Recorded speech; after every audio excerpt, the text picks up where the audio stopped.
Close-Up is brought to you by the Kia Sorento R, redefining the power of Kia. Well, good evening. Now here's a question for you. If finding more oil off Taranaki brought the price of petrol at the pump down to $1 a litre, would you say drill, baby, drill? The government is backing an economic boost from oil and mineral exploration. Let's face it, New Zealand's got a lot of space to explore. But is it worth it to grow the economy? And as it grows, does the environment have to shrink? We'll have that debate very shortly. First, though, here's Mark Kreisel. And listen to my story about a man named Jed. For Jed Clampett and the Beverly Hillbillies, it was like winning lotto. Oil, that is, black gold, Texas tea. And the next thing we knew, oil had made old Jed a millionaire. Our government and the oil industry reckon it could do the same for New Zealand. This is a revenue stream for the government that's very, very large. We could earn an extra $1.5 billion a year with 10 new fields, according to a government-commissioned economic report. You've got to realise that the world is not going to go away from being a hydrocarbon economy literally for decades. Black gold will make us richer by lifting our GDP, but after tax and royalty payments, about 90% of the profits go offshore.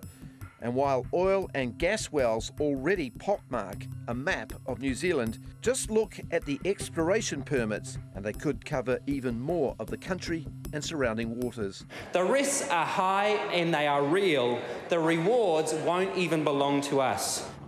Many are spooked by the massive oil spill caused by the explosion in 2010 of the Deepwater Horizon in the Gulf of Mexico. And the government won't get its way without a fight, especially over deep water drilling. Local iwi and greenies took to the seas to try to stop Brazilian oil company Petrobras from exploring the massive Rio-Kumara Basin. California is a place you ought to be. Loading up the truck and heading to Beverly was easy for the Clampett family in the 1960s. These days, just filling the truck up could cost the earth. Well, joining me now from Wellington, David Robinson from the Petroleum Exploration and Producers Association. He's been fronting a two-day petroleum conference in Wellington, and in Auckland, Rick Boven, an economic and environmental strategist. Good evening to you both. First of all, Rick, if there's money to be made, and it looks like there is money to be made, how can it be a bad thing at all? Well, from a short-term economic point of view, it's a very, very good thing. The question is that if everyone does this in the world, then the consequences for the climate in the long term are bad, and that's bad for our economy and for our environment as well. But if we don't do it, we're going to be missing out on potentially what's billions, $1.5 billion a year in money. Yeah, it could be more, it could be less, it depends on what they find. But that's absolutely right. From an economic short-term point of view, it's a very good thing to do. David, from the average New Zealander's point of view, what's this going to mean? Is it going to make any difference at the pump or at all? Well, it makes a significant difference to New Zealand right now. And in fact, the figure that you quoted of 90% of the money going offshore is simply incorrect.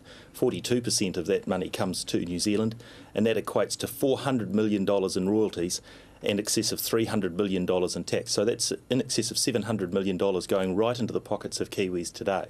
And that's funding all the important things for New Zealand, like the roads, like the schools, like health, like education. And those things are very important to us, and we have to pay for them. What about the risk? We've seen the risk overseas. We saw it in the Gulf of Mexico, and we saw on a much, much smaller scale what happens with something like the Rena. When that goes wrong, we don't have the gear, we don't have the infrastructure to fix it and make it better. What about that?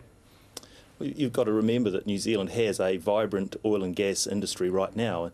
It's a very significant employer in Taranaki. It's been there for in excess of 100 years. So we've demonstrated our capability to produce oil and gas safely and cleanly here in New Zealand. And of course, there will always be the residual risk of an incident occurring here in New Zealand. But one has to remember that that is extraordinarily unlikely. There are in excess of 800 rigs drilling wells offshore around the world today. David, I'm just going to stop you right there on the job-wise thing. Statistics New Zealand says there are 1,000 jobs in Taranaki directly because of the oil industry. That accounts for less than 2% of total full-time jobs in the region, compared to like 6,000 for the dairy industry.